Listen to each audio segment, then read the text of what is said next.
Hey guys, in today's video we're making some custom hardware that will be used to hold Caribou antlers to these massive doors at a venue in Palmer, Alaska.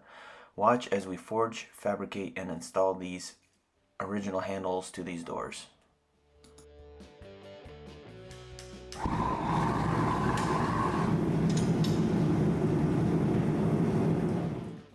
So this is the second set of antler handles that I'm doing for this venue.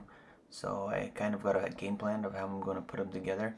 But since the antlers are different and the attachments for the hardware will be in different positions, it's definitely a custom setup that I am having to make for these. So the first thing that I do is mark where I'm going to trim down the points to keep the antlers tight up against the door to avoid them from rocking. And I use a regular angle grinder with a cutoff disc to trim them down so they sit tight up against the door. The first time I did this, I felt kind of guilty for destroying the trophy value of these, but after the final installation and seeing the fully functional doors and how well they sit, I was somewhat relieved that there was a method to the madness.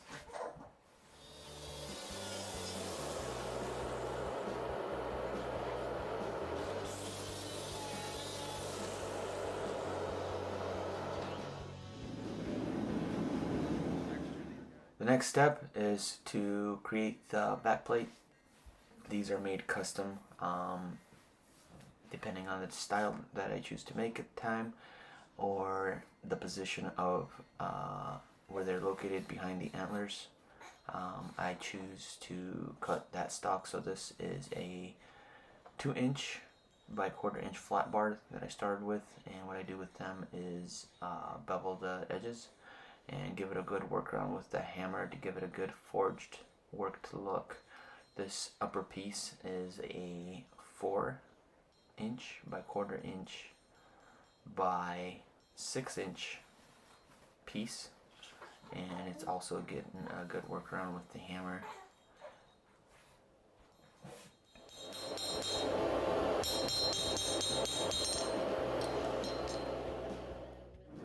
The next pieces start out as 1/2" square mild steel. I forge them down to a 4" taper. Go pretty sharp on the nose, and these are getting tapers at both ends of the hardware mount.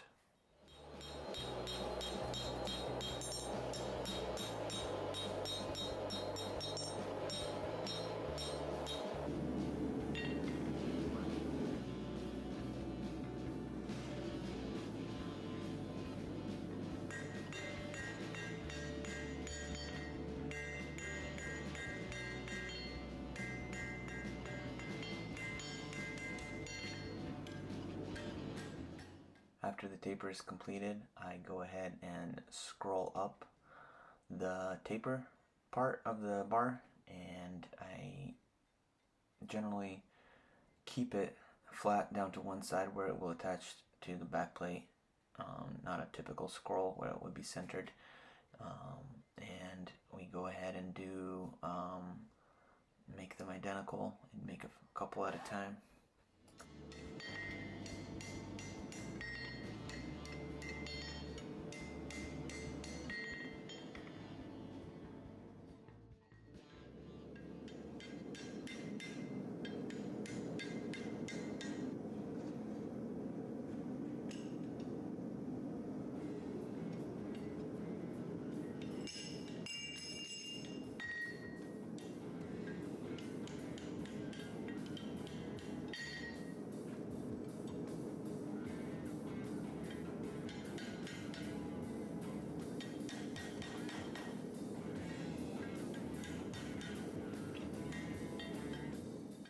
So this is the moment where you have a set of scrolls and you go back and forth comparing them, trying to make them as identical as possible. Obviously this is handmade work.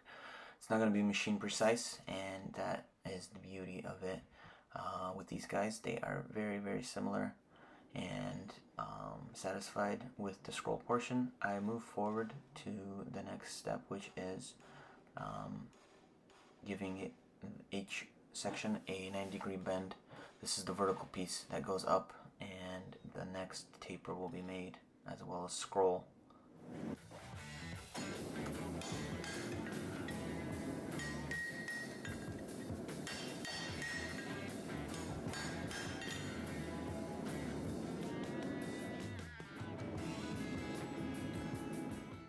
There was a lot of back and forth.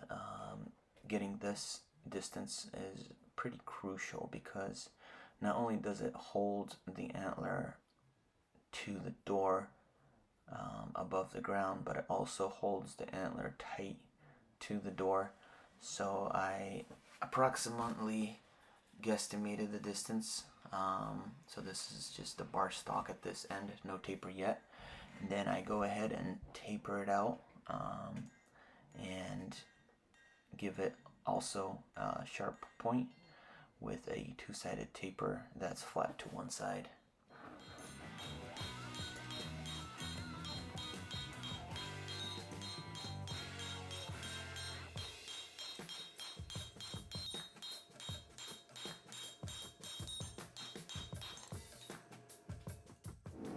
Next piece is what I call a trim piece.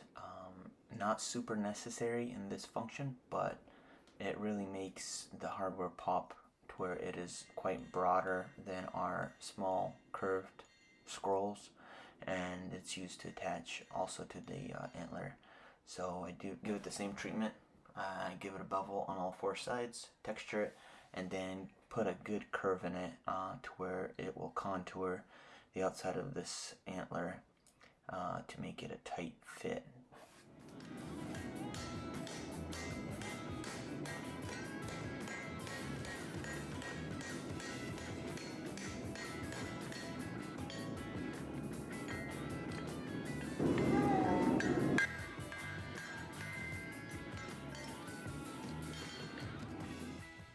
After giving the work a quench, I bring it back to the antler and give it a test fit.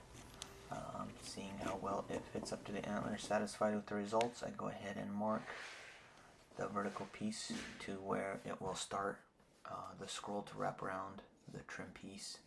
And heating up my scroll portion, I go ahead and lock the trim piece up in a vise. I use tongs to hold it and some bending forks to give it the final curve to where it's nice and snug there around the trim piece.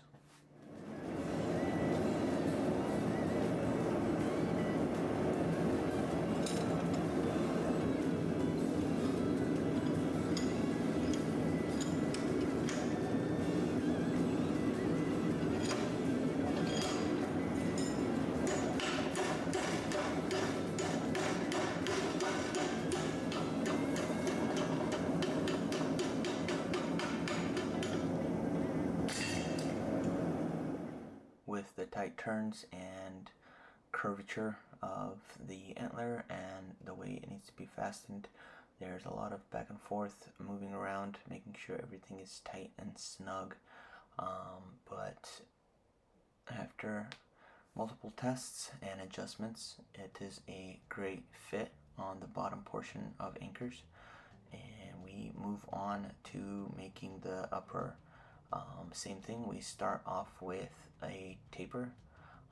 The taper turns into a somewhat of a lamb's tongue swirl scroll style, and that is the resting motif on the upper back plate.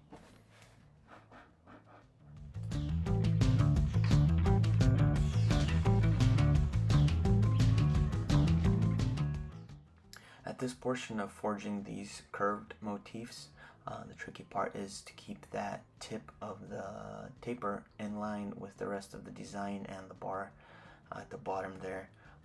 There's a few times you gotta go back and forth and stick it in the vise and tweak it to get it in line, but once it is all completed and symmetrical, it is a very neat ornament there as it sits on the back plate. So the next step with this upper bracket, it goes back in the vise, and we give it a 90-degree turn as well, to where it goes up from the back plate and attaches to the antler.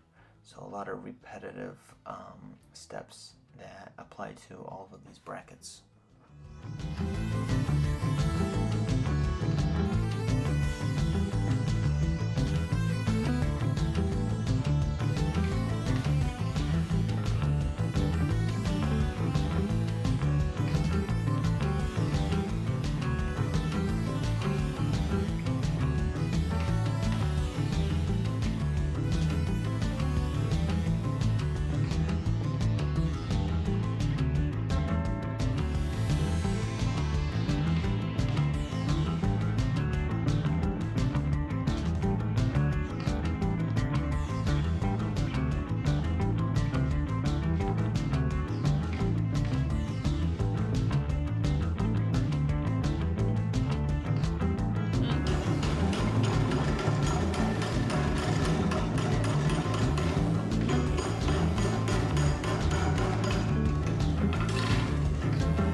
This step may look familiar because we have made similar ones on the bottom bracket portion of the antler. The only difference with these, we exaggerate the curve using a vise, and we give it a sharper curve because that portion of antler has very sharp edges, so that gives it a good catch for where it will attach to the antler, kind of a semi-wrap there. With these, I went multiple times back and forth to the antler, quenching it, of course, to keep it cool so it does not mar up the antler or give it burn marks. This one came out to be a good fit. That's where it will live, right around that portion. And I went on and go ahead to make the last curve of the bracket mount.